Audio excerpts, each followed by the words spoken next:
여러분 안녕하십니까? 시사쇼 이것이 정치다의 윤종호입니다. 노웅래 더불어민주당 의원에 대한 체포동의안이 국회에서 부결됐습니다. 국회 표결에 앞서 한동훈 법무부 장관은 노 의원의 뇌물수수 혐의에 대해 이 증거가 확실하고 혐의가 무겁다. 가결을 주장하기도 했습니다. 법무부의 확실한 증거 확보 주장에도 체포동의안이 부결되면서 이번 사태의 파장, 그리고 북한 무인기 침범에 대한 윤석열 대통령의 경로, 이 정치권 이슈 전문가들과 바로 짚어보도록 하겠습니다. 어서 오십시오. 네, 잠시 전이었습니다. 오늘 국회에서 6천만 원대의 뇌물수수, 불법 정치자금 수수 혐의를 받고 있는 민주당 노웅래 의원에 대한 체포동의안 부결됐습니다. 준비한 영상 먼저 보시겠습니다. 저는 뇌물을 받지 않았습니다. 검찰이 제 집에서 압수한 돈 뭉치는 검찰이 만든 작품일 뿐입니다. 부당합니다. 억울합니다. 이런 식이라면 누구도 살아남을 수 없을 것입니다.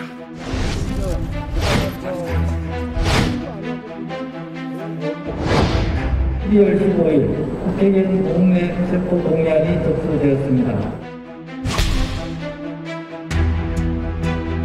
당론으로 정하지는 않고 각자 의원들의 판단에 지금 맡기고 있습니다만은 당내 기류는 부결시켜야 된다라고 하는 여론이 압도적으로 많은 것으로.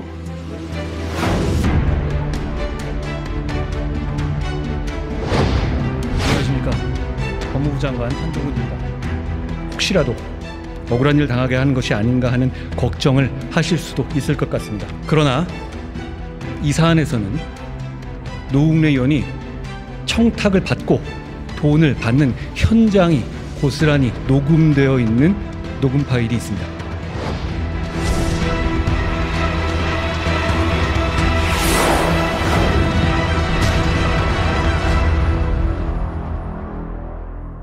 네, 이례적으로 한동훈 법무부 장관이 국회에 직접 나와서 구속의 필요성을 언급을 했습니다만 체포동의안 가결 101표, 부결 161표, 기권 9표로 이 부결이 됐습니다. 자, 정미영 의원님, 이거 어떻게 봐야 될까요?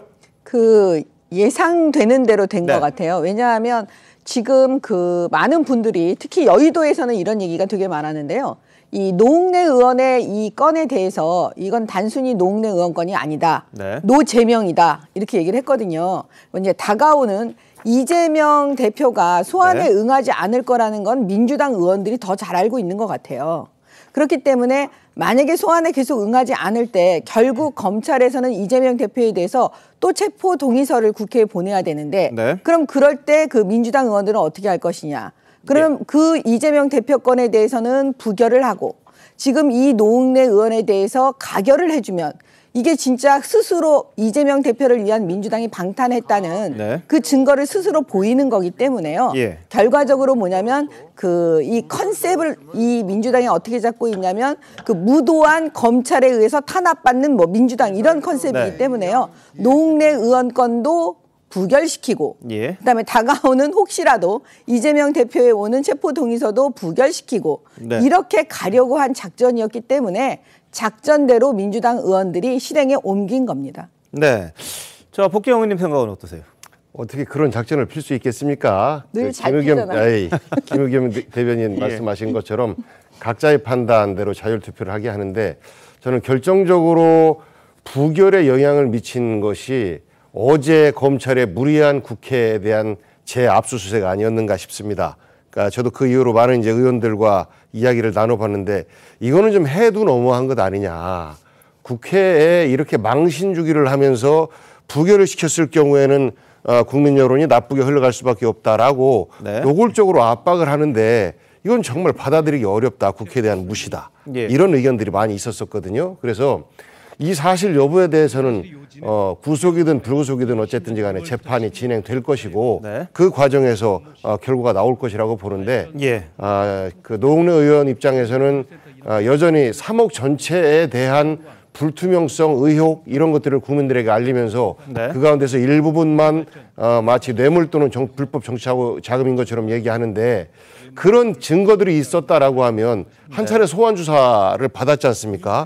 그럴 때 왜 얘기를 안 했느냐라고 호소를 하고 있는 것이고 검찰의 무리한 2번에 걸친 압수수색과 더불어서 노웅래 의원의 저런 주장들이 현장에 있는 의원들에게 나름대로 합리적으로 전달이 되지 않았나 싶고요. 그것과 이재명 의원의 그것은 연결을 하기가 좀 어려운 내용입니다. 알겠습니다. 자, 우리 국민들이 볼 때는 끼리끼리 한 것 아니냐. 가재는 개편이다. 이런 이야기가 나올 수밖에 없는 그런 상황이죠. 21대 국회에서 체포동의안이 3건이 있었는데 모두 가결이 됐습니다. 그런데 이번에만 노웅래 의원에 대한 것만 지금 부결이 된 상황인데요. 자, 그런데 오늘 이례적으로 한동훈 법무부 장관이 국회에 나와서 직접적으로 구속의 필요성, 체포의 필요성을 언급을 했습니다. 어떻게 이야기를 했는지 한번 보시죠. 이 사안에서는 노웅래 의원이 청탁을 받고 돈을 받는 현장이 고스란히 녹음되어 있는 녹음 파일이 있습니다. 구체적인 청탁을 주고받은 뒤 돈을 받으면서 저번에 주셨는데 뭘 또 주냐, 저번에 그거 제가 잘 쓰고 있는데 라고 말하는 노웅래 의원의 목소리, 돈봉투 부스럭거리는 소리까지도 그대로 녹음되어 있습니다. 아시다시피 저는 지난 20여 년간 중요한 부정부패 수사 다수를 직접 담당해 왔습니다만 부정한 돈을 주고받는 현장이 이렇게까지 생생하게 녹음되어 있는 사건은 저도 본 적이 없습니다. 그 밖에도 귀하게 쓸게요, 고맙습니다, 공감 정치로 보답하렵니다 라고 돈을 줘서 고맙다고 하는 노웅래 의원의 문자 메시지도 있고, 저번에 도와주셔서 잘 저걸 했는데 또 도와주느냐는 노웅래 의원의 목소리가 녹음된 전화통화 녹음 파일도 있고, 청탁받은 내용을 더 구체적으로 알려달라는 노웅래 의원의 문자 메시지도 있고, 청탁받은 내용이 적힌 노웅래 의원의 자필 메모와 의원실 보좌진의 업무 수첩도 있으며, 청탁을 이행하기 위해서 공공기관의 국정의정 시스템을 이용해서 청탁 내용을 질의하고 회신하는 내역까지 있습니다. 뇌물 사건에서 이런 정도로 확실한 증거들이 나오는 경우를 저는 보지 못했습니다. 네, 지금 보셨습니다만 한동훈 장관 국회에서 조목조목 증거와 관련된 이야기를 했습니다. 특히 돈 봉투 부스럭거리는 소리, 노웅래 의원이 말하는 녹음 파일, 이런 것들이 있다. 현장이 녹음된 파일이 있다. 이렇게 이야기했습니다. 그러니까 증거는 확실하다. 이런 점을 강조하려고 했던 것 같은데요. 자, 이현종 의원. 네. 그럼 이 모든 게 이정근 사무부총장인가요? 그분이 녹음을 한 겁니까? 아니면 그렇죠. 다른 사업가가 녹음을 한 겁니까? 두 사람 다 녹음을 한 것으로 알고 있습니다. 그래요? 네. 제가 알기로는 아마 녹음 파일이 거의 3만 개에 달한다고. 네? 3만 자동 개요? 녹음을 해서 녹음 파일만 모든 것을 다 녹음해놔서 사실 이 사건 같은 경우는 거의 다툴 필요가 없이 모든 게 증명된다라고 할 정도로 굉장히 녹음 파일이 많다고 합니다. 자, 근데 오늘 저는 결국 이 국회 부결을 통해서 국회가 부패 공보입니다. 결국 그런 걸 자인하는 꼴이 아닌가 싶습니다. 불체포 특권 권한은 우리 헌법에 있는 권한인데요. 이거는 사실은 독재 정권으로부터 어떤 의원의 어떤 신분을 보장하기 위해서 만들었던 취지입니다. 자, 그런데 이 정치 개혁을 논할 때마다 항상 여야가 하는 이야기가 이 불체포 특권 본인들을 수용하지 않겠다. 이걸 개혁해야 된다. 이 이야기를 다 했습니다. 그래서 이 21대 국회 들어와서 3명이나 이 불체포 특권에 대해 체포 동의안에 대해서 다 동의가 됐습니다. 그래서 가결이 됐어요.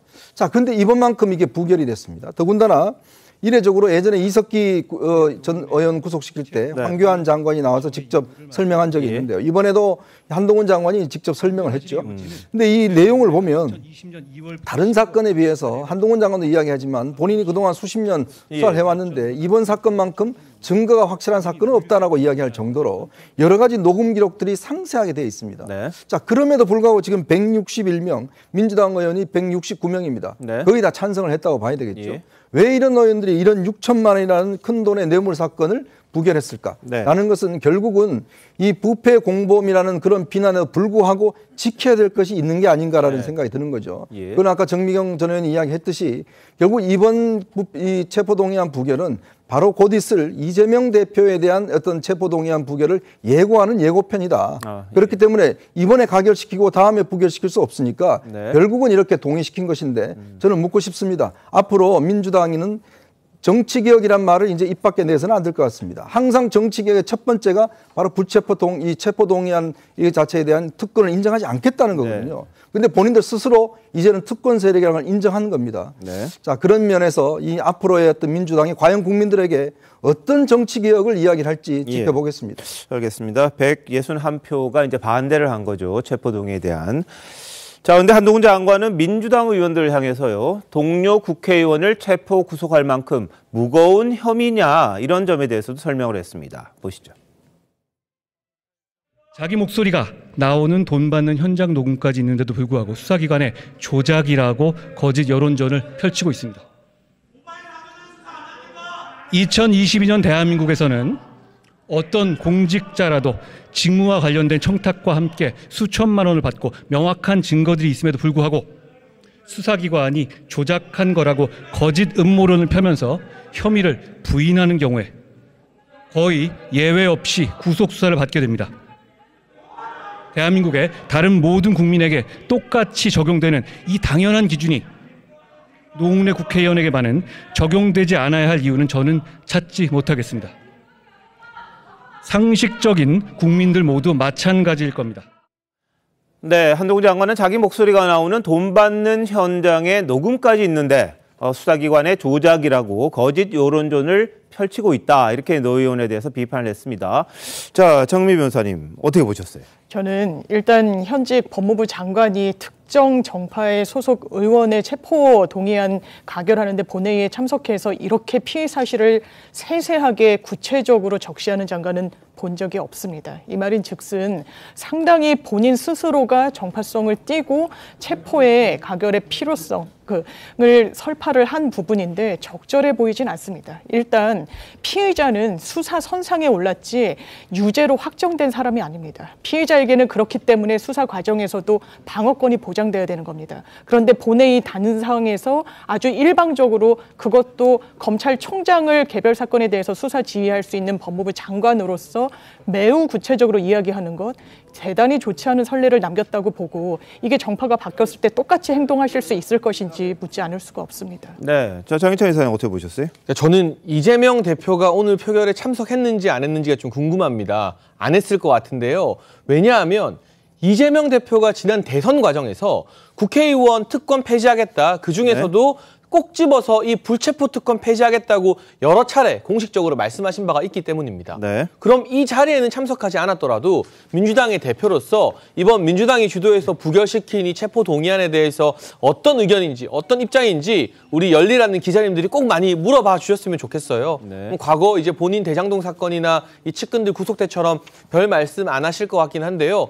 민주당은 당대표의 대선 공약을 자기들이 스스로 지금 부정하고 있는 셈입니다. 떳떳하게 살아온 정치인에게는 불체포 특권 같은 거 필요 없다라고 이재명 대표가 정확히 대선 과정에서 여러 번 이야기했는데 왜 이게 갑자기 노웅래 의원에게만 필요해진 것인지 너무나 궁금하고요.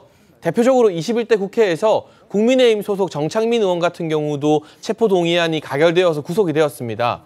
직접 돈 받은 게 아니라요. 네. 용인의 어떤 부동산 개발과 관련해서 측근들이 미리 정보를 알고 땅을 사서 이익 얻은 것 아니냐라는 혐의로 구속이 되었는데 그에 미루어보면 직접 돈 받은 녹취와 정황이 있는 노웅래 의원의 죄나 증거가 훨씬 더 명확하다고 할 수밖에 없습니다. 국민의힘 정찬민 의원은 왜 구속돼도 되고 민주당 노웅래 의원은 왜 구속되면 안 되는 것입니까? 결국 이재명 대표 체포 동의안까지 염두에 두고 사전에 차단했다라는 정치적 의도가 있는 것 외에는 설명이 안 되는 부분이기 때문에 일단 민주당 스스로가 이재명 대표의 대선 공약을 어겼다는 점에서 국민들에게 어떻게 설명할지 참 고민이 깊을 것 같습니다.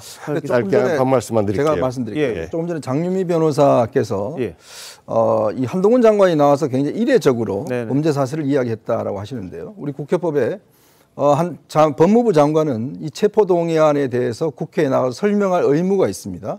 그리고 또 해당 당사자는 또 이 사실에 대해서 반박할 기회가 주어집니다. 그래서 이제 하는 거거든요. 예전에 보면 이석기 전에는 구속할 때 당시 황교안 장관이 나와서 구체적인 혐의 사실들을 이야기한 바가 있습니다. 왜냐하면 이 체포동의안의 어떤 필요성을 국회의원들에게 설득을 해야 될 거 아니겠습니까? 그렇다면 거기서 당연히 왜 구속돼야 되는지 그 사안에 대해서 설명하는 거는 법무부 장관이 당연할 의무거든요. 그걸 어뢰적이다? 저는 잘 이해가 되지 않습니다. 예, 그 이석기 체포동의안 문제와 이것을 동일시하기는 좀 어려울 것 같고요. 네. 그 당시에는 이제 당시에 그 정당에 대한 해산까지도 연결되어서 진행되었기 때문에 그 어찌 보면 그 정권의 정체성과 연결되어서 법무부 장관에 설명할 수밖에 없는 그런 사안이었고 이것은 좀 다르다. 그리고 정찬민 의원만 마치 찬성했던 것처럼 이야기하는데 그 전에 민주당 소속의 정정순 의원 또 이상직 의원에 대해서도 모두가 다 가결시킨 바가 있다라는 말씀 드리고요. 예.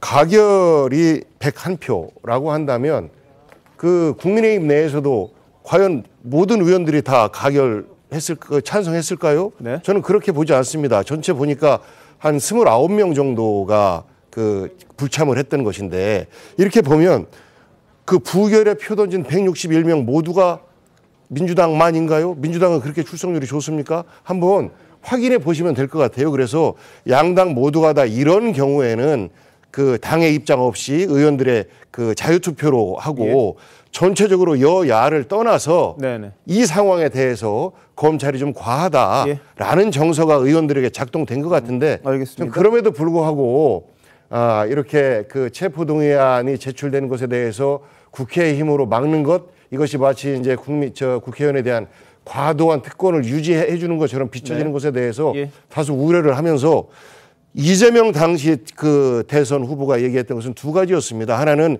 면책 특권이고 하나는 불체포 특권이었는데 마치 불체포 특권만 주장했던 것처럼 이렇게 비춰질까 봐서 알겠습니다. 제가 사실 확인 말씀드립니다. 이재명 대표도 오늘 표결에 참석을 했습니다. 출석을 해서 이 찬반 투표를 했고요. 지금 말씀하시는 부분에 있어서 이제 국회의원의 불체포 특권이라든지 면책 특권이라든지 그러니까 국회의원의 특권을 내려놓겠다는 게 이재명 대표의 아마 공약이었을 거예요. 그래서 오늘 어떻게 표결하시는지 모르겠습니다. 무기명 비밀 투표긴 합니다만 한동훈 장관은 의원들을 향해서 국회의원의 무게에 대해서도 이야기를 했습니다. 국민의 대표다 이런 이야기를 했는데 한번 보실까요?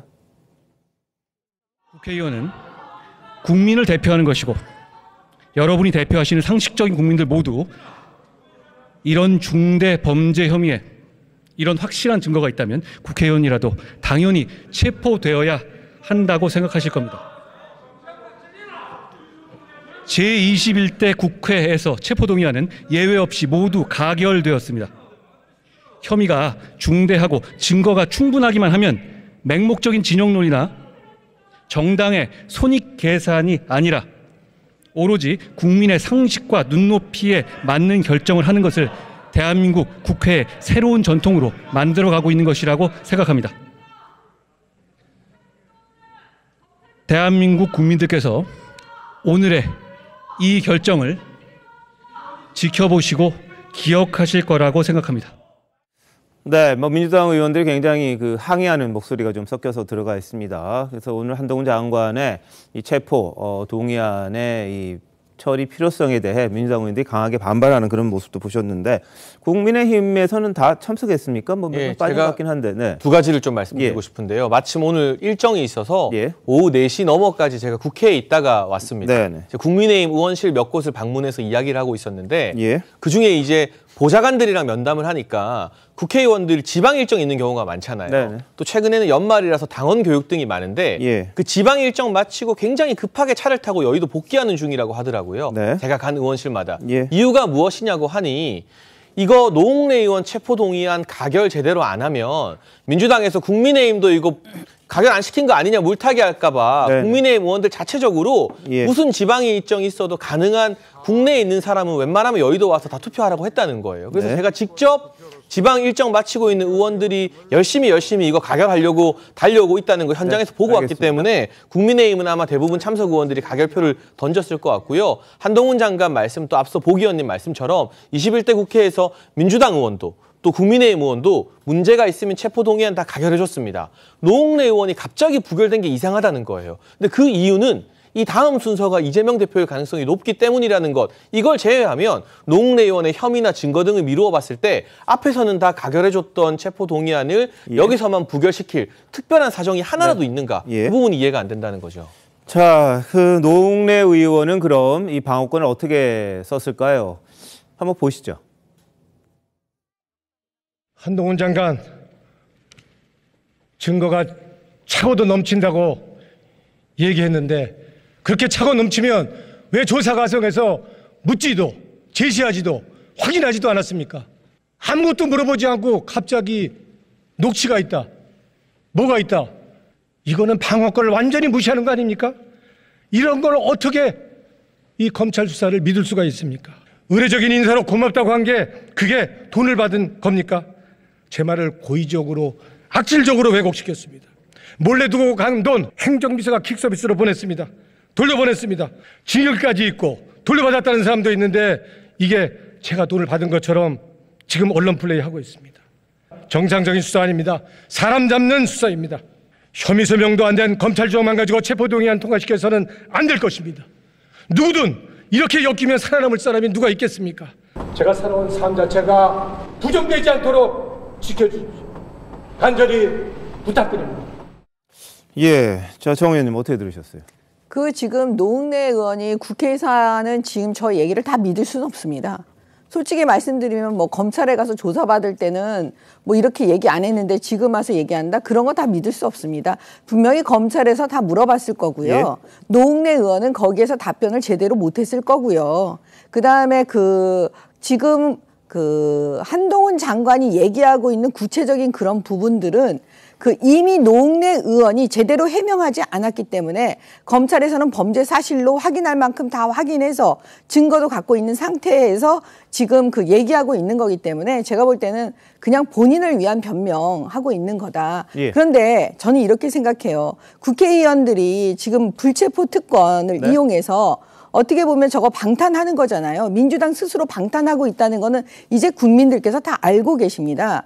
근데 마치 자기 스스로를 속이는 듯한 저런 발언을 막 듣고 있으면 지금 좀 민망하다라는 생각을 넘어서서 야, 정치가 정말 큰일 났다. 해도 너무한다. 이런 생각이 막 들고 있거든요. 예. 제가 볼 때는 이제 노웅래 의원은 노웅래 의원이 아닙니다. 이재명 대표를 위해서 민주당이 저러는 거 다 알고 있기 때문에 노웅래 의원이 사실은 이렇게 뇌물을 받고 이렇게 했다는 거 창피하니까 그냥 사실은 이 불체포 특권을 이용하지 않고 본인 스스로 검찰에 가서 법원 앞에서 판사 앞에서 영장 실질 심사를 받고 거기서 방어권을 행사해서 그게 아니면 거기서 풀려나면 되는 거거든요. 근데 그렇게 안 하고 국회에서 저렇게 정치적인 행위를 하는 것 자체가 좀 참담합니다. 알겠습니다. 국회가 지금 회기 중이기 때문에 어쨌든 국회 동의를 받아야만 체포가 되고 구속영장이 집행이 되든 판사가 판단하든 그런 절차가 있습니다. 다음 달 9일까지는 지금 회기가 계속 중입니다. 그래서 국회가 다시 열리지 않으면 1월 10일부터 동의 없이 체포라든지 구속영장 청구가 가능한데 민주당이 임시국회를 하지 않겠느냐 그런 이야기는 일부에서 나오고 있는데 어떻게 될지는 잘 모르겠어요. 자, 한동훈 장관은 이 동의안이 부결된 이후에 입장을 밝혔는데요. 한번 들어보시죠. 네, 한동훈 장관이 국회 부결 이후에 기자들을 만나서 한 이야기가 있습니다. 한번 들어보실까요? 이게 잘못된 결정이라는 건 국민들도 그렇고 여러분 동의하실 거라고 생각합니다. 국민들께서 오늘의 이 결정을 오래도록 기억하실 거라고 생각합니다. 추가적으로 노웅래 의원이 신상 발언을 했잖아요. 신상 발언한 것에 대해서 어떻게 생각하시는지 좀 입장 좀 듣고 싶습니다. 법무부 장관이 국회에서 책임을 가지고 제가 한 말씀 있지 않습니까? 증거관계라든가 범죄의 경중에 대해서 말씀드린 것인데 그거 제가 말씀드린 그 발언대로 이해해 주시면 될 것 같습니다. 오늘 본회의장에서 녹음 파일이 존재한다고 말씀하셨는데 그 부분에 대해서 노웅래 의원님이 방어권이 보장되지 못하고 있다 이렇게 말하셨거든요. 의원님들께서 그 체포동의안 내용을 못 보셔서 그런 것 같은데요. 체포동의안 내용에 들어있는 구속영장의 사유에 그 내용들이 다 대부분 기재되어 있습니다. 네, 노웅래 의원이 지금 와서 왜 갑자기 이야기를 하느냐 그렇게 이야기를 했습니다만 한 장관은 이미 체포동의 요구서에 그 내용들이 다 들어있다. 그걸 보면 이미 문자화돼 있는 것이다. 이렇게 또 주장을 했습니다. 자, 정 변호사 어떻게 보세요? 사실 이 사건이 섬처럼 따로 존재한다면 저는 가결됐을 가능성도 상당히 높다라고 봅니다. 전례에 비춰봐서도 22대 국회에서 처리한 사안을 보더라도 그렇죠. 그런데 이재명 대표가 아니라 야당과 관련해서 이 검찰 수사 여야 형평은 최소한 맞추고 있는지 그리고 압수수색도 대대적으로 단행을 했었습니다. 왜냐하면 이 사건이 불거진 지도 시간이 꽤 흘렀으니까요.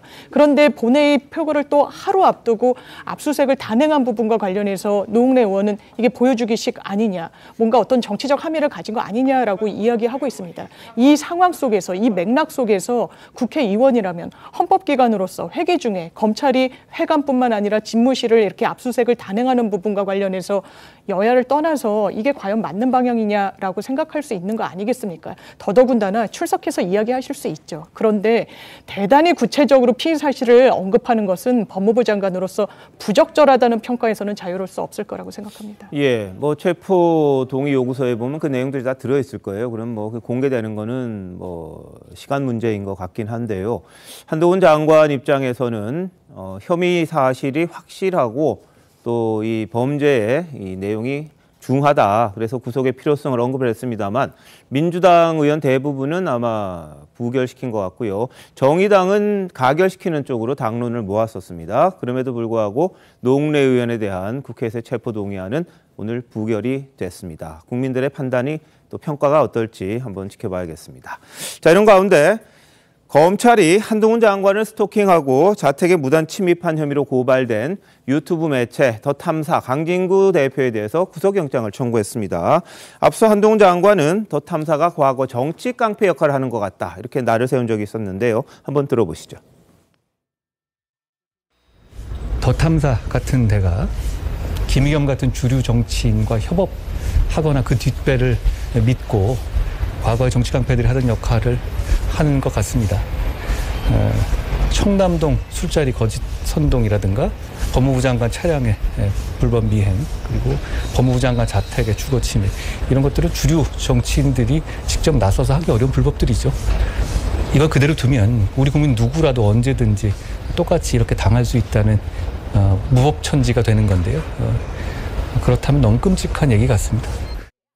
네, 더 탐사 쪽에서는 한동훈 장관의 아파트 공동 현관을 들어갔고요. 자택 문 앞까지 갔습니다. 택배 온 것도 살펴보고 문을 건드렸죠. 도어락을 건드려서 그 부분에 대해서 이제 주거 침입 등의 혐의로 구속영장이 청구된 것 같은데, 자, 이현종 의원 어떻게 볼까요? 지금 뭐 강진구 씨가 언론 자유를 침해하고 있다, 이렇게 이야기를 하는데, 글쎄요. 제가 생각하는 언론 자유와 강진구 씨가 생각하는 언론 자유가 좀 다른 것 같습니다. 우리가 취재를 하더라도 상대방에 보복하기 위해 취재하지는 않거든요. 근데 당시에 그 본인들이 유튜브 생중계를 하면서 했던 이야기가 뭐냐면 그 구성원 중에 누가 압수수색을 당했던 모양이죠. 그런 것을 한번 느껴보라 라고 이야기를 하면서 이제 본인이 들어갔던 게 의도가 있는 겁니다. 즉 뭐냐면 취재를 하기 위한 의도가 아니라 자기 이 팀원 중에서 한 명이 이 압수수색을 일요일 날 당했는데 똑같은 심정을 한번 당해보라 라는 취지에서 했다는 것이거든요. 이거는 언론 자유가 될 수 있을까요? 우리나라 어느 나라든지 어떤 취재를 보복으로 하는 것 자체가 언론 자유의 범주에 속한다는 것은 저는 듣도 보도 못했습니다. 자, 그런 걸 뻔히 생중계하고 뻔히 또 이야기를 나왔고요. 또 그전에도 마찬가지지만 지속적으로 어떤 스토킹을 한 혐의가 있지 않겠습니까? 저는 자꾸 이렇게 언론을 끌고 들어가서 언론의 자유다, 국민들이 오해하십니다. 다 언론이 저럴까 싶어서. 어쨌거나 이제 영장이 청구됐기 때문에 뭐 아직 발부 여부는 뭐 지켜봐야 되겠습니다만은 어쨌건 이런 식의 언론이 있다 그러면 우리 국민들이 얼마나 불안해하실까라는 생각만 듭니다. 예, 강진구 씨 오늘 TBS 김어준의 뉴스공장 출연했습니다. 지금 말씀하신 것처럼 한국 언론 자유 전체를 위협하는 심각한 문제다, 이런 주장을 했는데요. 한번 들어보시죠. 보통 이제 기자들 취재할 때 그 집에 누가 사는지 확인하기 위해서 우편물을 본단 말이죠. 이거 흔히 있는 일인데 기자들 취재할 때 지금 그렇게 벨을 누르는 행위, 우편물 확인, 그것이 구속 사유라는 거 아니에요 지금? 이러면 우리나라 기자 중에 엄청나게 많은 사람들이 다 구속돼야 돼요. 이건 그래서 저 개인의 문제를 넘어서 이건 한국 언론 자유 전체를 위협하는 굉장히 심각한 문제라고 저는 판단하고 있습니다. 이건 한동훈 장관이 직접 고발한 거 아닙니까? 그 검찰이 지금 영장 친 거 아닙니까? 그러니까 결국은 한동훈 장관이 집을 활용을 해서 결국 자신에게 불리한 취재를 막으려고 한다라고 하는 비난을 사실은 좀 면하기 어려울 것 같습니다. 예, 뭐 더 탐사 입에 재갈 물린다고 해서 청담 게이트의 진실을 가질 수 없다, 이런 주장도 했습니다만 청담 게이트의 진실이라는 거 대충 다 이제 드러난 것 같은데 이 더 탐사 쪽에서는 아직까지도 그 부분을 인정하지 않고 있습니다. 그리고 자택 앞까지 들어간 부분에 대해서도 취재의 일환이다 이런 주장을 하고 있는데요. 자, 장윤희 변호사, 이거 어떻게 봐요? 사실 취재 관행이다, 취재 자유다라는 이야기로 본인들이 한 행동이 정당하다라고 이야기할 수는 없을 것 같습니다. 다만 이게 영장이 발부될 정도의 범죄의 상당성이 있을 것인가는 별도로 좀 따져봐야 될 것 같은데요. 기본적으로 받고 있는 혐의가 공동 주거침입과 스토킹 처벌법 위반입니다. 스토킹 처벌법 위반은 비교적으로 사회적 소수자 어떤 이런 부분들과 관련해서 좀 지켜주려고 하는 그 보호 대상을 규율한 부분이 있습니다. 법무부 장관을 지키려고 했던 부분은 아닙니다. 그렇기 때문에 이 부분, 이 법령으로 본인이 피해자라고 이야기할 수 있는지 네. 여부, 또 하나는 주거침입은 실형이 선고되는 경우가 거의 없습니다. 알겠습니다. 대부분이 벌금형이 선고되기 때문에 범죄의 어떤 도주의 우려 그리고 증거인멸의 우려가 이 법정형과 연계해서 따져보게 되는데 그런 부분은 상당히 좀 영장 발부 사이에 좋지 않게 작용할 것 같습니다. 아까 이현종 의원 말씀하셨듯이 이게 취재의 목적이라면 뭐 한두 명이 가서 이렇게 두드리고 뭐 좀 계시냐 이렇게 했을 것 같은데 그 이야기를 했잖아요. 우리 직원에 대해서 지금 압수수색 영장해서 시도를 했는데 한 장관 다 느껴봐라 이런 식의 자신들의 본심이라 그럴까요? 그걸 드러낸 게 고스란히 영상에 담겼단 말이죠. 의도성이라든지 그 악의성이라든지 이런 부분들이 아마 좀 다르게 판단되지도 않을까요? 그건 어떻게 보세요? 저는 보복범죄도 일단 뭐 유죄는 성립할 수 있다라고 보고 다만 이 일련의 과정을 또 영상에 담은 부분이 있습니다. 네. 거의 생방송으로 송출을 했기 때문에 이게 증거인멸을 하려면 뭔가 없애야 되는데 그게 고스란히 또 나와 있는 점이 영장 발부에는 본인들에겐 유리하게 작용하겠지만 이 취재 윤리를 이야기하는 부분을 계속해서 강변한다면 법원의 심증을 움직이기는 좀 어려울 거라고 생각합니다. 이렇게 우리가 보통 구속을 할 때요. 네. 그 증거인멸 우려도 물론 보지만은요. 제일 중요한 게 뭐냐면 그 죄질이 나쁘냐 좋으냐가 굉장히 중요한 판단 사유예요. 근데 지금 이게 보복범죄하고 주거침입죄가 다 엮여 있어요. 네. 그다음에 그 안에 계신 분이 누구냐면 그 여성들이에요. 그러면 핵심은 뭐냐면 주거침입이라는 거는 그 가장 안전한 곳을 가정이라고 생각하거든요. 주거지. 근데 그거의 안전을 깼다. 이건 끔찍한 일이 될 수가 있기 때문에 사실 처벌하는 거예요. 네. 그리고 아주 대놓고 얘기하잖아요. 그 유튜브에서. 그래서 제가 볼 때는 이 정도 되면 보복범죄의 고의, 악의 이런 게 너무나 입증이 되어 있는 상태이기 때문에 그 판사가 영장을 발부할 가능성이 굉장히 높아 보입니다. 자, 일단 지금은 주거 침입과 관련된 혐의로 이제 구속영장을 청구한 것 같더라고요. 취재 윤리와 관련해서는 더 탐사가 문제 제기를 당하는 것은 어찌 보면 당연할 수 있을 것 같습니다. 우리 정서상. 그런데 주거 침입과 관련해서 구속영장까지 청구한다라고 하는 것은 못 봤던 사례잖아요. 법무부 장관이기 때문에 검찰에서 구속영장을 청구한 것 아닌가라고 생각할 수밖에 없는 대목입니다. 아무리 화가 나고 취재 윤리상으로 피해자인 한동훈 장관이 억울하다 할지라도 오히려 법무부 장관이기 때문에 본인이 갖고 있는 권한을 적게 행사하고자 하는 이런 모습들이 그동안의 모습들이었는데 지금은 가장 강하게 발휘하려고 하는 것처럼 보여서 그런 부분에 대한 약간의 우려가 제기되는 것은 뭐 사실인 것 같습니다. 알겠습니다. 취재를 하는 사람, 뭐 이른바 취재라고 주장을 하는데 그걸 하는 주체가 누구냐 이런 부분에 대해서도 조금 고려할 만한 여지가 있지 않을까 싶은데요. 유튜버 매체 더 탐사 본인들은 언론사라고 주장을 합니다만 어떻게 보실지 한번 판단해 하셨으면 합니다. 자, 다음 이슈 넘어갑니다. 윤석열 대통령, 이 북한의 무인기가 우리 영공을 휘젓고 다님에도 불구하고 군이 제대로 대응하지 못한 데 대해서 상당히 경로했다 이런 표현까지 나왔다고 합니다. 윤 대통령은 직접 여러 가지를 지시했다고 해요. 뭐냐? 첫 번째 함대가 내려왔을 때 대통령은 우리도 무인기를 갖고 있는데 북한에 상응하는 조치를 즉각적으로 시행하라. 한 대가 오면 2대, 3대를 올려보내라. 이렇게 이야기를 했다고 합니다. 필요하면 격추도 하고 관련 조치를 최대한 강구하라. 이런 지시도 있었다고 그래요. 자, 윤 대통령은 후보 시절부터 이 북한에 대한 강경 대응을 언급을 한 적이 많았습니다. 한번 보실까요? 저는 대한민국 대통령의 책무를 맡게 된다면 원칙 있는 자세로 일관성을 견지해 주종관계로 전락한 남북관계를 정상화시키겠습니다. 그 조짐이 보일 때 저희 우리 삼축체제의 가장 제일 앞에 있는 킬체인이라고 하는 이 선제 타격 밖에는 막을 수 있는 방법이 지금 없고요. 저 이북에서 미사일을 9번 쏘는데도 도발이란 말을 한 번 못하는 정권 아닙니까, 여러분? 여러분, 불안감 가지실 거 없습니다. 제게 정부를 맡겨주시면 저런 버르장머리도 정신 확 들게 하겠습니다. 북한이 도발할 경우 신속하고 단호하게 응징해야 합니다.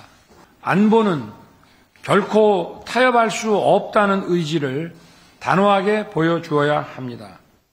핵무기 개발은 북한 주민의 삶을 더욱 고통에 빠뜨릴 것입니다.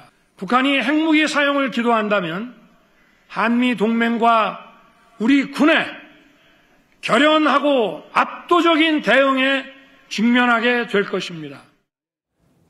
네, 대통령실은 확전의 각오로 임했다. 이런 설명도 덧붙였습니다. 대통령실 설명에 따르면 북한에 대한 무인기에 대응해서 확전 각오라는 건 적을 굴복시키는 차원이다. 이렇게도 설명을 했는데요. 양욱 아산정책연구원 부연구위원 나오셨는데 예. 확전의 각오면 전쟁하자는 겁니까? 아니면 어떻게 해석해야 됩니까? 오해하시면 안 됩니다. 기본적으로 예. 우리 억제 전략이나 이런 데서 보면 나오는 것 중에서요. 네. escalate to de-escalate라는 게 있습니다. 즉 확전을 막기 위해서 되려 이쪽의 태세를 더 높이는 그런 자세가 중요한 것이죠. 예. 그래서 뭐 예전에 보면은 이전에 계속 뭐 북한이 하는 대로만 계속 따라가 주면은 문제가 없을 것이다라고 접근을 한 일부 세력들이 있었습니다만은 그런 부분들은 결국은 적을 더 강하게 해주는 결과로 되돌아왔습니다. 네. 자, 윤 대통령 오늘도요 참모들과 긴급 회의를 열고 북한의 어떤 도발에도 확실하게 응징 보복하라 이렇게 지시를 했다고 합니다. 김은혜 홍보수석 브리핑 들어보시죠.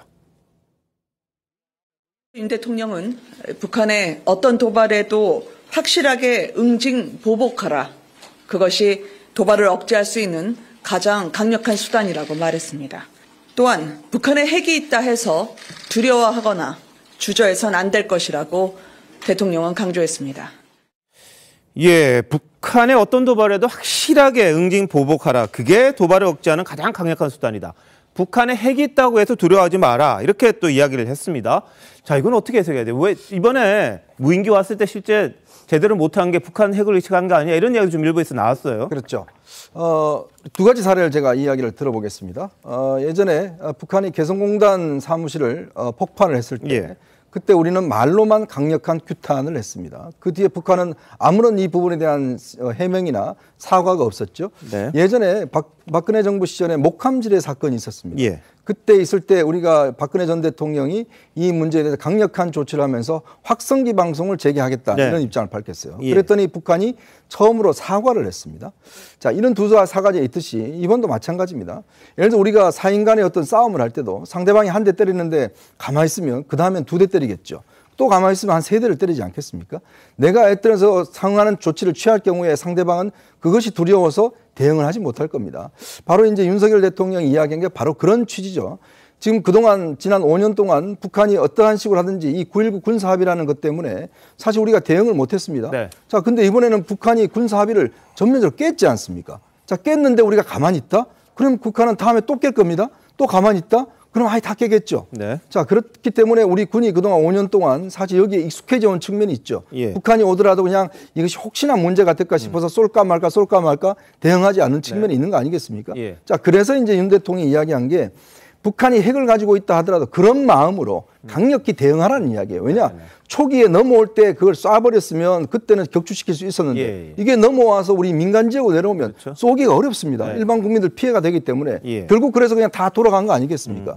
그러니까 초기에 발견했을 때 그 쏠 마음, 그거는 뭐냐면 북한이 핵을 가지고 있더라도 자, 우리는 원칙적으로 대응한다. 그런 마음이 있다라고 그러면 북한이 함부로 내려오겠습니까? 알겠습니다. 바로 그 부분을 강조한 겁니다. 양욱 의원, 우리가 쏠 수 있는데 안 쏜 겁니까? 아니면 왜 넘어왔을 때 가만히 있었던 겁니까?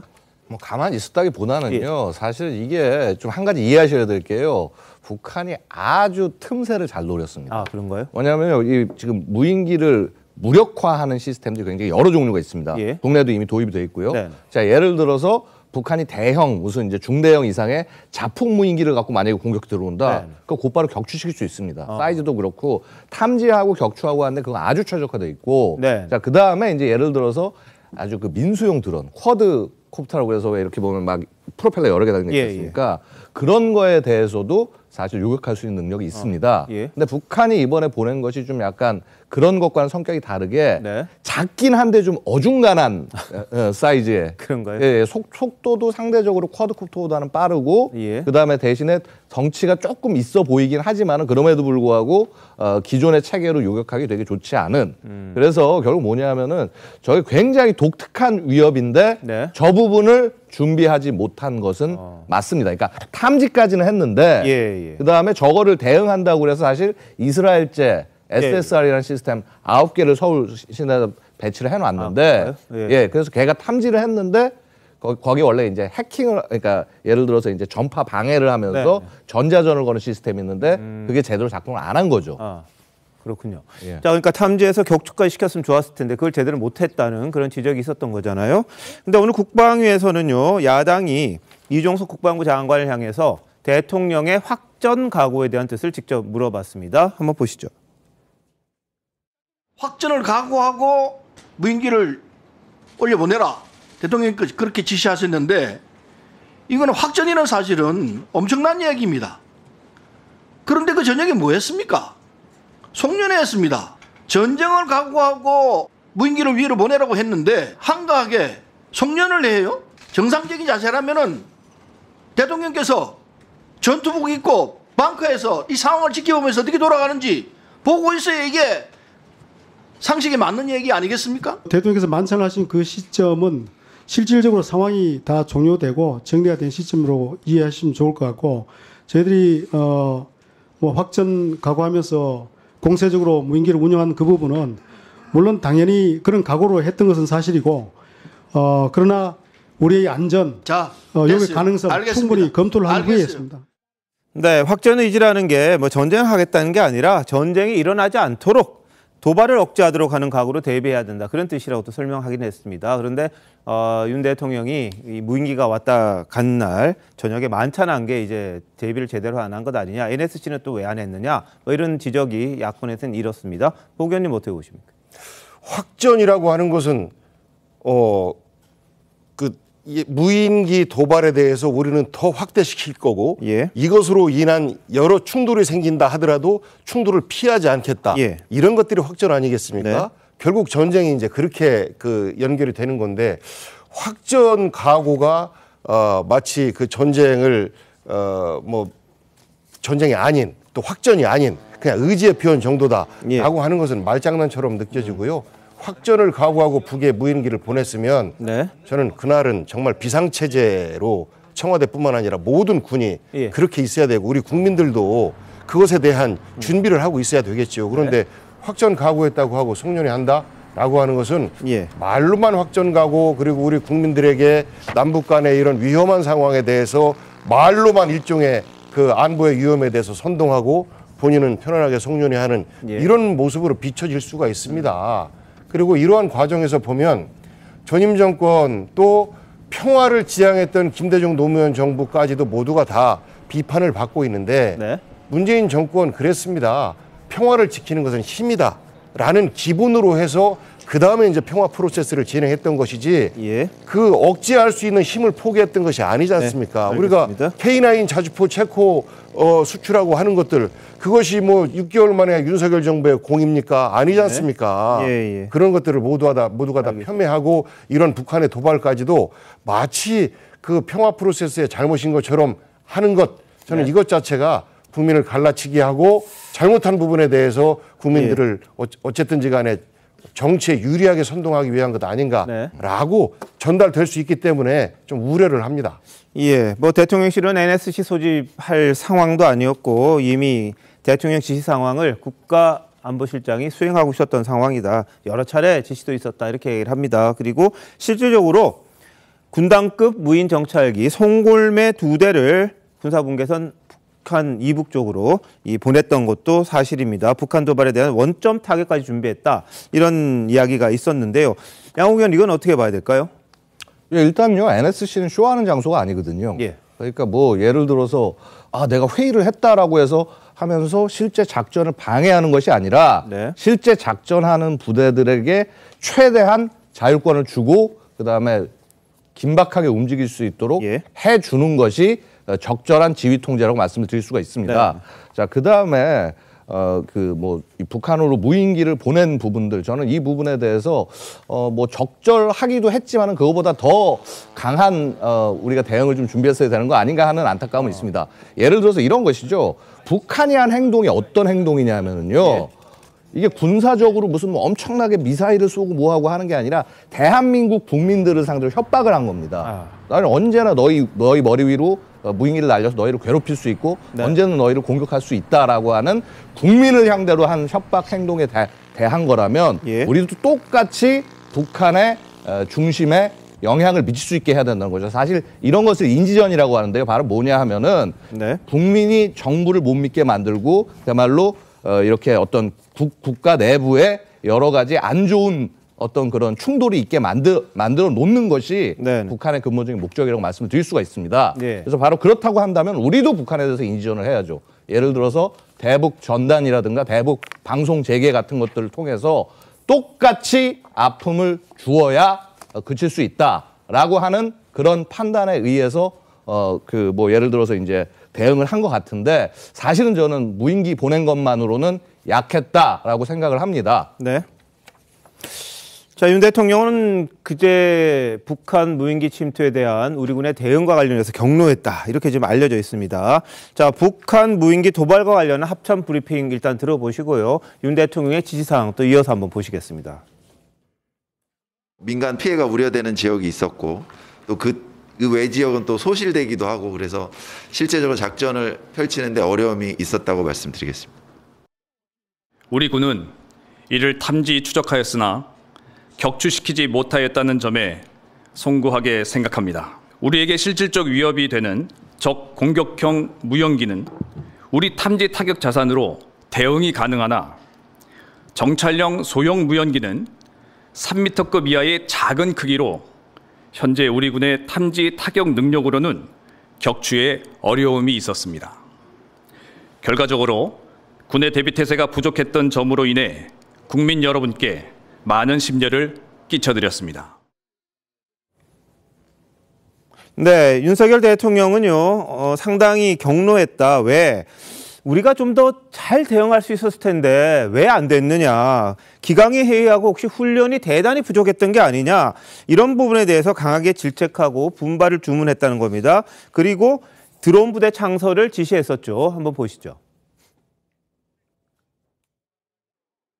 지난 2017년부터 전혀 이런 UAV 드론에 대한 대응 노력과 이런 훈련 또 전력 구축이 제대로 되지 않고 훈련을 아주 전무했다고 하는 것을 보면 참 이런 북한의 선의와 군사 합의에만 의존한 대북 정책이 얼마나 위험한 것인지 우리 국민들께서 잘 보셨을 거라고 생각합니다. 저희는 북한의 주요 군사 시설을 감시 정찰할 드론 부대 창설을 계획하고 있었습니다만은 드론 부대 설치를 최대한 앞당기겠습니다. 그리고 최첨단으로 드론을 스텔스화해서 감시 정찰력을 강화할 것입니다. 네, 대통령이 답답해하던 여러 가지 부분이 있었는데요. 드론 부대 창설하겠다고 그랬습니다. 어떻게 보셨습니까? 그 드론 부대에 대해서는요, 기존에 있기는 해요. 네. 근데 문제는 그게 이제 너무 미미하고 훈련도 아마 제대로 안 되어 있던 것 같아요. 그게 잘 됐으면 이번에 잘 막아냈겠죠. 그렇기 때문에 대통령께서 드론 부대 제대로 한번 창설해서 하자라고 그냥 당연한 말씀을 하신 거고요. 지금 윤석열 대통령이 답답해 하시고 기가 막혀 하시고 이런 부분들은 일반 국민들의 그 속마음하고 저는 똑같다고 보여집니다.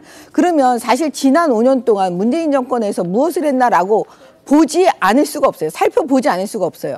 9.19 군사 합의를 했을 때 우리 다 뭐라고 말했습니까? 걱정하시는 분들이. 이거 완전히 대한민국 군대 무장 해제시키는 거 아니냐.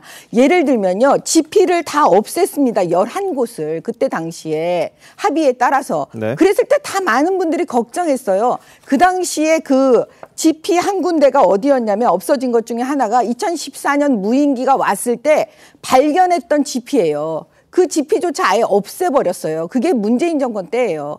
그다음에 소규모 대대급 이하의 그 훈련조차도 그 북한이 싫어한다고 그래서 하지 않으신 분이 문재인 정권입니다. 그다음에 또 뭐냐면 한미 연합 군사훈련 거의 안 했잖아요. 이렇게 우리 대한민국 군대를 거의 당나라 군대 만든 거 아니냐라고 많은 분들이 걱정을 했는데 지금 그 결과물이 오늘날 바로 이겁니다. 세상에 그 무인기가 와가지고 그렇게 휘젓고 다녀도 네. 우리가 어떻게 방어를 못하는 이런 상황이니까요. 예. 그 2014년 이후에 우리 모두 방송에 나와서 막 목소리를 높였던 그때를 다시 한번 생각하시면 예. 이것도 여기서 말로만 끝내면 안 되고요. 어떻게 대책할 건지 제대로 만들어내야 된다고 생각합니다.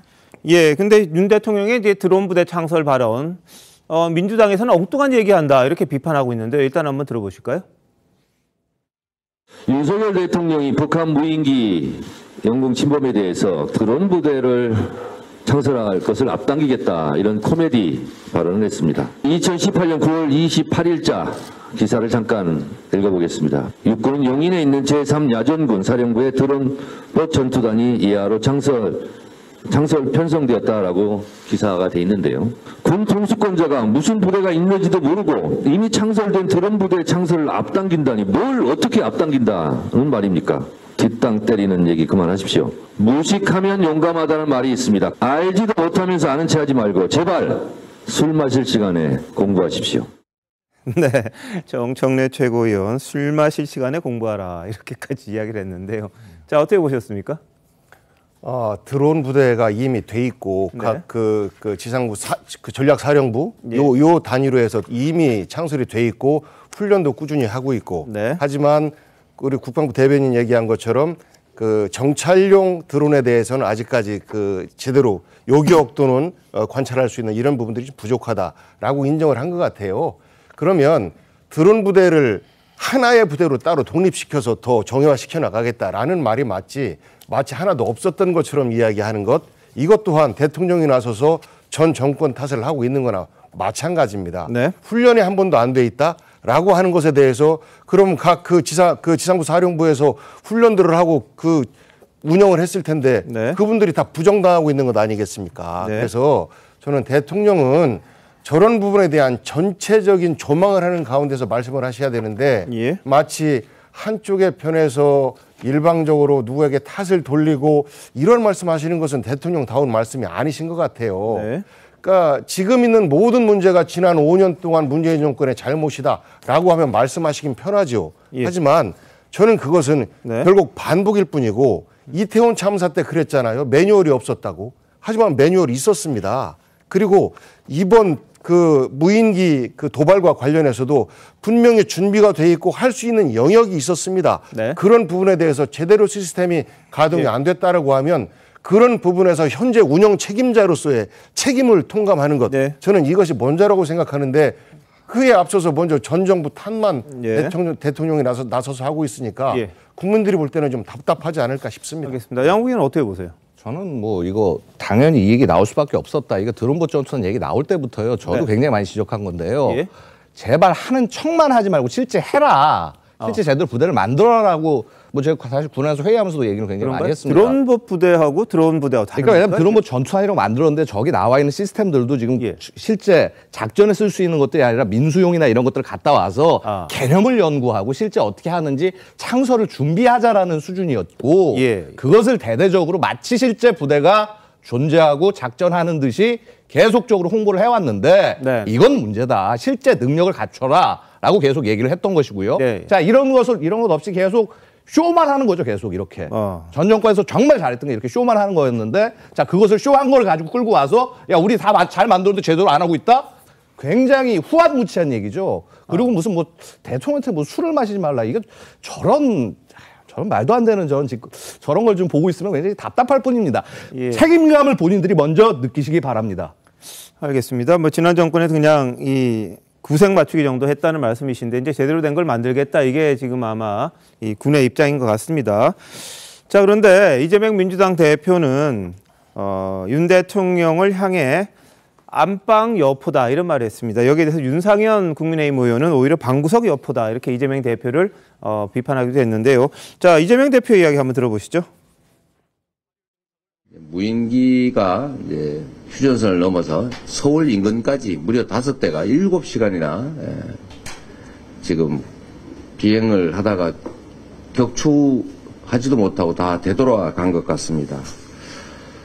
정말 안방여포 아니냐 하는 생각이 듭니다. 국가의 안보를 책임지고 있는 대통령 태도가 심각성을 전혀 인식하지 못하고 있는 거 아닌가 하는 생각을 하게 합니다.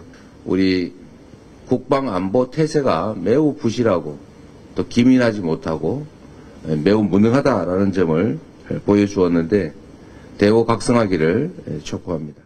근데 안방 여포라는 건 이제 방 안에서만 힘자랑하는 그런 사람들을 뜻하는 인터넷 용어입니다. 근데 윤상현 의원은 서초동이 무서워서 출석을 미루고만 있냐. 자신이 차지하고 있는 민주당이라는 안방에 앉아서 거짓말과 큰 소리만 내지르고 있다. 그러면서 방구석 여포다. 이렇게 또 이 대표를 비판하기도 했습니다. 자, 어떻게 들으셨어요? 북한 드론기 5대에 바로 우리가 현재 보는 모습이 나타나고 있는 거죠. 저는 북한의 목적이 우리의 군사적인 어떤 혼란, 이거보다는 바로 이걸 노렸다고 저는 생각합니다. 바로 이런 정치적인 논란들을 노린 것이죠. 이 드론기 한 대에 정말 대통령한테 왜 술 먹었냐라는 이야기까지 나올 만큼 극한적인 지금 상황으로 가는 거 아니겠습니까? 바로 이런 부분들 김정은이 적절하게 이 시점에 노렸다라는 생각이 드는데, 자, 그렇다면 이 문제는 단지 윤석열 정부만의 책임도 아닐 것이고 문재인 정부만의 책임도 아닐 것입니다. 그동안 쌓여왔던 우리가 준비되지 않는 모습이 전체로 책임이겠죠. 왜냐? 9.19 군사합의에 보면 2018년도에 그 합의에 보면 서로 10km, 15km씩 무인기 못 띄우도록 되어 있습니다. 자, 그 이후에 우리가 못 띄웠기 때문에 북한은 나름대로 준비를 다 했어요. 근데 과연 우리는 어떤 준비를 했느냐? 그동안 보면 군이 홍보 영상에서 들어와라고 해서 무인기 나오면 쏘는 거 했습니다. 근데 그거 안 됐잖아요. 그리고 이 김승겸 합참의장이 한 달 전에 가서 북한 드론이 오니까 준비해야 된다라고 이야기를 했는데 준비가 안 돼 있었습니다. 최근 우크라이나 전쟁 때 이 드론기가 게임 체인저가 된다는 사실을 알고 있었을 겁니다. 근데 지난 이 7년 동안 이 준비가 전혀 안 돼 있었던 것이죠. 자, 그렇다면 지금 현재 저는 국회에서 할 일은 뭐냐면 이번 이 북한은 명백히 우리 9.19 군사합의를 깼습니다. 9.19 군사합의에 있는 것을 하고 깼잖아요. 그렇다면 우리도 넘어갔지 않습니까? 그렇다면 이 9.19 군사합의에 대해서 어떻게 대응할 것인지 국회가 답을 해야 됩니다. 지금 그러면 이재명 대표가 지금 대응을 하고 왜 여포냐고 이야기하는데 그럼 이재명 대표는 어떻게 하시겠습니까? 그러면 지금 국회가 할 일은 저쪽에서 깼기 때문에 우리도 이제 이 부분에 대해서는 더 이상 안 지킨다. 만약에 추가적으로 도발할 경우는 더 강력한 우리의 조치를 취하겠다. 즉 예전에 했던 것처럼 확성기와 대북 심리전을 하겠다. 이런 이야기를 해야지만이 북한이 더 이상 추가적인 도발하지 않겠어요? 또 넘어오면 어떡할 겁니다. 가만히 있어 또 우리가 싸울 겁니까? 지금 중요한 것은 우리가 어떻게 준비하고 또 이 9.19 군사합의를 어떻게 대응할 것인지 이걸 논의하는 게 국회가 해야 될 일이지 자꾸 대통령을 공격한다고 해서 저는 답이 나오지 않는다고 생각이 듭니다. 알겠습니다. 자, 이제 북한 무인기가 이제 뭐 5시간, 7시간 이렇게 휴적구도 갔는데요. 서울 상공에서 이제 1시간 정도 움직였다. 그러면 용산, 대통령실 쪽도 갔지 않았겠느냐. 이런 의혹을 제기하시는 분들이 있었습니다. 합참은 어제요. 용산 상공을 비행한 항적은 없다. 이렇게 밝혔는데 한번 보시죠. 그 용산 가까이 들어온 항적이 전혀 없나요? 용산 상공을 비행한 항적은 없었습니다. 우리 아군 무기 체계는 적의 움직임이나 예상 경로를 고려하여 배치를 하고 거기에 따라 작전을 합니다. 아무래도 중요 지역에는 더 많은, 더 성능이 좋은 장비들을 많이 배치했을 거라고 생각합니다. 구체적인 사항은 말씀을 드리기가 좀 제한됩니다. 자, 양욱 의원, 우리가 무인기 항적을 다 추적을 한 겁니까? 아니면 지금 말하는 게 그냥 믿어라 이런 겁니까? 아니요. 일단 지금 아까도 제가 말씀드렸다시피 어딘지 저도 말씀 못 드립니다만은 9개의 그 시스템, 특히 이 무인기를 탐지하기 위한 시스템들이 돼 있고 최소한 그 경로상에서는 정확한 추적이 가능하다. 그래서 지금 아마도 그 시스템이 이건 추정입니다. 제가 뭐 말씀드린 게 추정. 그 시스템이 당연히 국방부 쪽에도 장착이 됐다고 보고요. 그렇다면은 그렇게 얘기를 하는 것이 틀린 얘기는 아니다. 근데 다만 어떤 작전상 보안의 이유로 자세하게 얘기를 못하는 부분이 있을 것입니다. 네. 자, 그런데 이게 무인기 활동 뭐 급증했다, 이달 초부터 그런 이야기가 있었습니다. 그런데도 대응을 이렇게 못한 거, 이런 부분에 대한 지적은 있을 수밖에 없고요.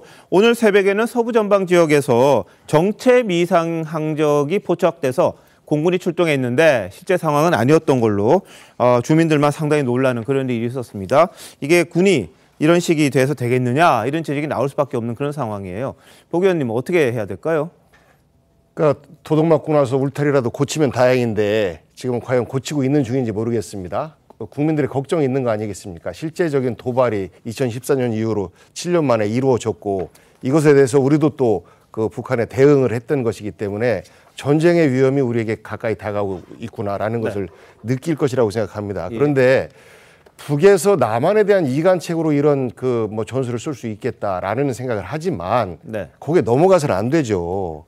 대통령 입으로 지금 현재 우리가 군사적으로 약해졌고 결국은 이것이 전임 정부 탓이다라는 결론을 내리고 국민들에게 국무회의 석상에서 말씀드린 거 아니겠습니까?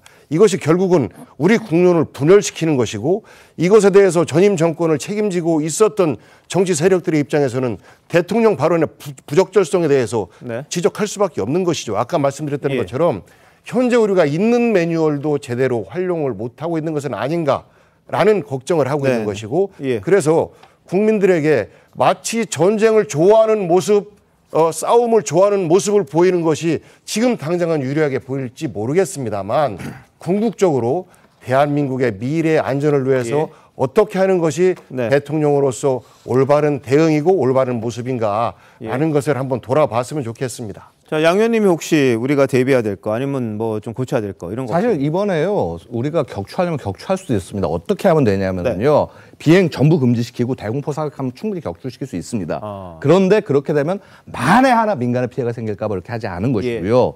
자, 기본적으로 지금 제가 누차 말씀드리면 북한이 한 것은 대한민국에 대한 인지전입니다. 즉 우리 국민들이 언제나 너희들을 굴복시킬 수 있다라고 그런 메시지를 전하고 있는데 그런 메시지에 같이 동참을 해서 굴복을 같이 강요하는 그런 접근은 절대 좋지 않다.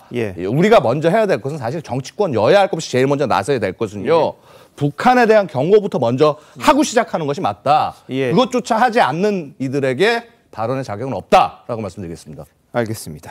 자, 뭐 무인기 사태가 우리 국방의 한 틈을 흔들 정도로 좀 논란이 있는 그런 상황입니다.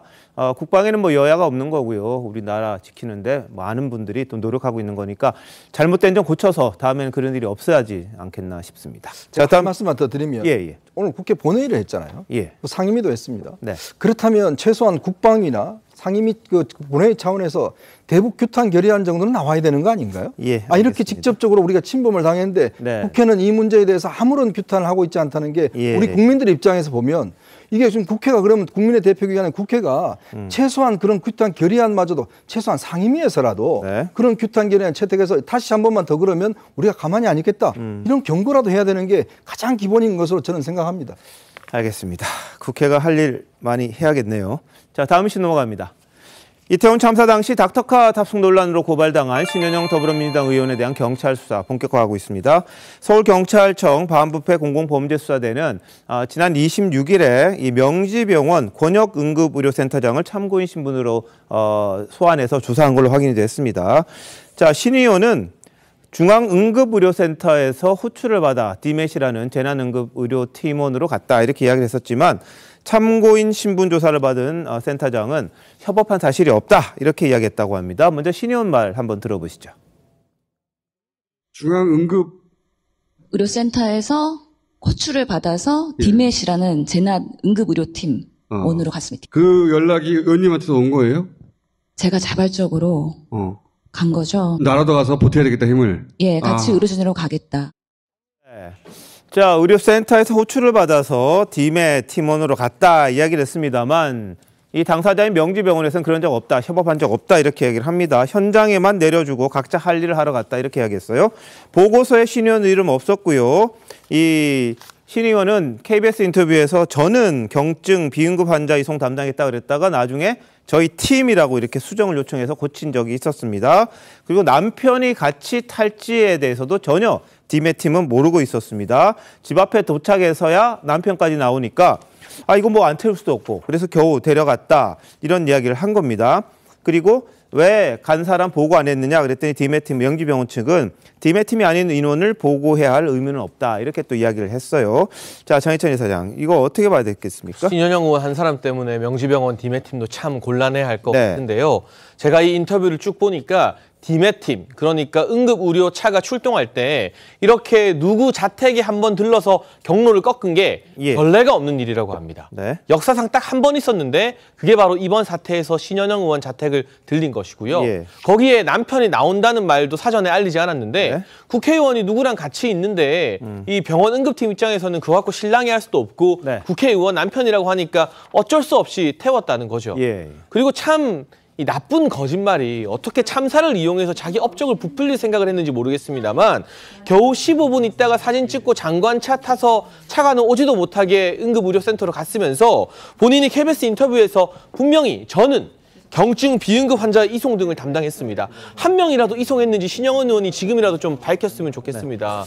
거짓말과 과장으로 점철된 해명까지 이 기사 홍보까지도 신현영 의원이 했기 때문에 이제는 정치적 책임이 아니라 사법적인 책임의 영역으로 이 무대가 옮겨지는 것 같습니다. 네, 신 의원은 3분 거리, 자신의 자택에서 3분 거리에 있는 이대역 5번 출구에서 명지병원 닥터카를 탄 걸로 지금 알려졌습니다. 본인이 집 근처로 온 게 아니라 중간 지점에서 만났다. 이게 김교웅 의원의 이야기였는데요. 어제 김교웅 의원이 신 의원에게 닥터카 신 의원님 자택 앞에서 태웠습니까? 이런 문자를 보낸 적도 있었습니다. 자, 김교웅 의원이 처음에 어떤 식으로 이야기했는지 한번 보시죠. 바로 집 근처로 온 게 아니고 중간 지점에서 만났다고 그러대요. 보니까 신현영 의원이 대로변의 중간 지점까지 본인이 나가서 거기서 만나서 타고 갔다는데 오히려 국회의원이 의사의 신분으로서 늦은 시간에 현장에 가기 위해서 간 것도 굉장히 중요한 부분이 아닌가. 네, 김교웅 의원이 국정조사 민주당 간사입니다. 근데 어제 닥터카를 자택 가서 태웠습니까? 이런 문자를 이제 신 의원에게 보내는 장면이 또 어제 사진으로 잡혔거든요. 그럼 본인이 했던 것과 좀 다른 사실에 대한 확인을 하려고 한 것 같은데, 자, 장 변호사님 어떻게 보세요? 네, 신현영 의원이 일단 이 어떤 문제 제기되고 있는 의혹들에 대해서 구체적으로 언급은 좀 하고 있지 않는 것 같습니다. 이게 경위가 어떻든지 간에 이 행동을 두둔할 수는 없겠죠. 디매치란 건 이 사고의 현장에 굉장히 긴급하게 나가야 되는 이 지역별로 거점을 만들어서 운영하게 하고 정부 지원금이 들어가는 그런 체제입니다. 그렇기 때문에 마치 본인이 그 KBS 보도에 의하더라도 저는 구호, 이송 등을 했다라는 부분과 관련해서 아마 좀 이게 팩트가 틀리다라고 생각을 했던 것 같습니다. 그래서 저희는이라고 바로 잡고 팀으로 움직인 것 같이 이야기를 했지만 사실 팀의 팀이라는 공식적인 보고서나 명단에 신현영 의원의 이름은 없었습니다. 아마 이 현장에 가야 되겠다는 본인이 또 전문의로서 그리고 이런 응급 현장을 많이 다뤄봤던 의사로서 가야 된다는 마음은 이해가 되지만 그 결과적으로는 이 과정이 잘못됐다는 점은 부인할 수 없어 보입니다. 예, 어제 이태원 참사 국정조사 특위 1차 기간 보고가 있었습니다. 대통령실, 국정상황실, 국가안보실, 위기관리센터, 경찰청, 소방청 등이 참석을 했는데 어제 조규용 보건복지부 장관의 신의원 관련 발언이 일단 눈길을 끌었습니다. 한번 보시죠. 신현영 의원이 교육훈련 받았습니까? 수료증이 있습니까? 명지병원에서는 디메팀에서 근무한 그 자료는 찾을 수 없다고 답변을 왔습니다. 자격이 없는 분이 통제하고 있는 구급 현장에 가서 그 위중한 사람들의 구급을 방해한 거 아닙니까? 재난응급의료 비상대응 매뉴얼에 맞지 않은 부적절한 행위라고 생각이 듭니다. 이제 그 중앙 그 의료원에 이제 갈 때 신모 의원이 동승 의사를 피력했다 이렇게 나오거든요. 본인이 타고 가고 싶다 이렇게 얘기한 거예요? 아니 타고 같이 갈 수 있느냐? 네, 그걸 먼저 그 신모 의원이 먼저 물어봤다는 거죠. 예. 그래서 거절할 수가 없으셔서 같이 타고 가신 거예요? 그때 저는 이제 당시 상황 파악하기 위해서 응급 상황실 가는 게 굉장히 급했기 때문에 탑승 문제로 시간을 지체할 수가 없었던 그런 상황이었습니다. 네. 자, 이걸 두고 이제 신현영 의원이 국회 대정부 질문에서 조경 장관에게 그때 뭐 했냐 이렇게 물어본 적도 있었는데 실제로는 그날 밤에 장관 차를 같이 타고 국립중앙의료원으로 갔던 적이 있었죠. 자, 어떻게 보셨습니까? 이제 우리가 보통 매뉴얼 그러잖아요. 네. 그러니까 응급 이런 상태에서야 아마 이 재난 응급 매뉴얼이 아마 있어요. 근데 이 매뉴얼에 의해서 과연 신현영 의원이 뭐 거짓말을 한 건 이미 다 드러나 있고 네. 그러면 그 거짓말을 한 행동들 실제 그 행동들이 그 절차에 위배가 되느니 안 되느니 그게 이제 핵심인 것 같아요. 왜냐하면 지금 수사기관에서 수사를 하고 있기 때문에요. 제가 볼 때 좀 살펴봤더니 그 응급의료법 위반이 되는 것 같습니다. 그게 왜 그러냐면 재난의료지원팀 그게 이제 디맷이라고 하는 건데요. 그 디맷의 그 인력이 되기 위해서는 일정 기간 그 교육 과정을 이수해야 되는데 아마도 이 신현영 의원은 그런 교육 과정을 전혀 이수하지 않았죠. 네. 근데 이렇게 이수하지 않은 분이 그 닥터카 차량을 타서 현장에 가서 자기가 응급으로 의료 지원을 한다. 그래서 행위를 한다. 이렇게 말하는 것 자체가 도리어 방해 행위를 할 수가 있거든요. 알겠습니다. 그렇기 때문에 그런 부분이 그 현행법 위반이 되지 않을까. 그렇게 보고 있습니다. 어제 국정조사는 유족들도 같이 지켜봤습니다. 근데 신현영 의원 쪽에 질문이 몰리자 거세게 항의하면서 회의가 파행되기도 했는데요. 한번 보시죠. 그렇게 할 말들이 없어요? 국정조사가 이런 거예요? 여당 의원이 전부 짜듯이 그렇게 신현영 하나만 갖고 물고 늘어지는 거예요? 도대체 그걸로 몇 시간을 지금 국정조사 시간을 허비하는 거예요? 조수진 의원 어디 갔어요? 너무하는 거 아니야! 강한님, 국정조사 필요 없어요! 필요 없어, 진짜! 이렇게 할 거면 뭐하래! 저거는 병원이에요! 왜 병원이 아닌 사목병원이 체육관입니다고요! 죄를 밝혀주세요! 해병대들 뭐하는 정말 착한 애였다고요! 39명이 죽었다는 건 말이 안 되잖아요, 장관님. 장관님이 진심으로 대해주셔야 해요, 이거는. 저는 너무 슬픕니다, 생각이. 네. 자, 유족들의 거센 항의, 절절한 절규 이런 부분들이 좀 있었습니다. 자, 복 의원님, 국정조사 어떻게 진행해야 될까요? 신현영 의원의 행동이 잘못됐다라는 것들이 일반적인 평가인 것 같습니다만, 그것을 이렇게 정쟁에 활용하고 국정조사를 방해하는 것으로 활용하고 있는 국민의힘의 저 모습에 대해서 저 유족들이 사실 지금 너무 분노하고 있는 것 아니겠습니까? 그리고 사실을 밝혀달라고 절규를 하고 있는데 여전히 국민의힘의 국정조사위원들은 신현영 의원만 얘기를 하고 있어요. 처음에 이 문제가 발단이 됐을 때부터 국민의힘 쪽은 이것만 갖고 물고 늘어지겠구나. 결국은 이것이 국정조사를 제대로 못하게 하는 하나의 원인이 될 수 있겠구나 라고 이야기를 했는데 결국 이것 때문에 이루어지는 부족한 국정조사의 탓을 또 국민의힘 쪽은 신현영 의원과 민주당 쪽에 이렇게 전가할 가능성이 높은데요. 저 울부짖는 유가족들의 모습을 한번 봐주십시오. 그래서 사건의 실체에 대해서 우리 유가족들과 우리 국민들이 알 수 있게끔 제대로 된 국정조사 했으면 좋겠습니다. 물론 이 유가족분들 얼마나 가슴 아프실지 저도 다시 한번 애도를 표하고요.